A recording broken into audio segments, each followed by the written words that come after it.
because I know a lot of you, it just seems odd because this is the closest to our hometown gig and we have so many fucking friends here and so much family here. It's hard to tell these fucking stories, but I'm gonna tell this story even if it's redundant to you. First off, I know some of you are wondering, why the fuck are they celebrating 36 years of an album?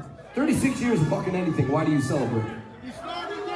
Well, for those of you who don't know, we started doing this tour at the tail end of last year, November, December. That was the 35th year anniversary of Act 3, which makes fucking sense.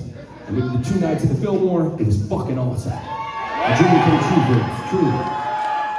But it was a quick 3-week run that went well, better than expected for us. We had a fucking blast doing it, the crowd seemed to enjoy it.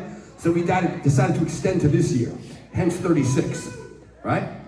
So now we've been on the road for fucking 7.5 weeks, doing this every night and having a fucking blast doing it. And I just want to thank you all for coming out and celebrating this with us, right?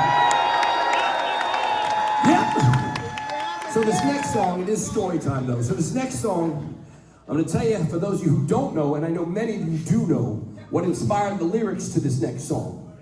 It was an incident that happened, a show, back in 1989 in Hayward, California. I know. Yeah, Hayward. That's where Ted's from. Hayward's sick as fuck. Anyway, that's where the show happened. And ironically, that show was Death Angel and Violence. Yeah, at a place called the Centennial Hall. And I know some of you were there. I know some of you were there. Goddamn right. So what ended up happening was, this place, you can tell by the name, Centennial Hall, it wasn't your typical venue. It was more like an Elks Lodge or, you know, an Oddfellows Temple or some shit like that. But they wanted to start having shows there, so they hired a promoter. Promoter books Death Angel and Violence. In 1989, okay? So a pit breaks out, obviously, when we're playing. Because it's 1989, it's the Bay fucking area. This guy had never seen a pit in his life, started fearing for his club. He calls the cops. The cops all come in droves. The cops come, they've never seen a pit. They had no idea what the fuck's going on. Now mind you, I digress because these days, Death Angel has a lot of fucking fans in the law enforcement agencies, which is fucking awesome. It's true. But in 1989, not so fucking much. So they come, they see this fucking pit, they make us stop playing. We're about 12 minutes into our set, if that. So the crowd is obviously pissed off, so they start throwing chairs, tear gas starts being shot, windows get smashed out, it turns into complete bedlam, complete fucking bedlam. And why? Because of ignorance on their fucking part. They judged us because how we looked, and the music we listened to, and how we react to that music when we celebrate it, okay? It still happens to this day. But that's what fucking happened.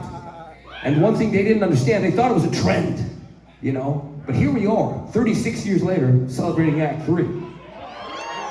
Thrash metal is over 40 years fucking old. There's multiple generations of people here. It is not a fucking trend. And it's more than just a genre. This is something.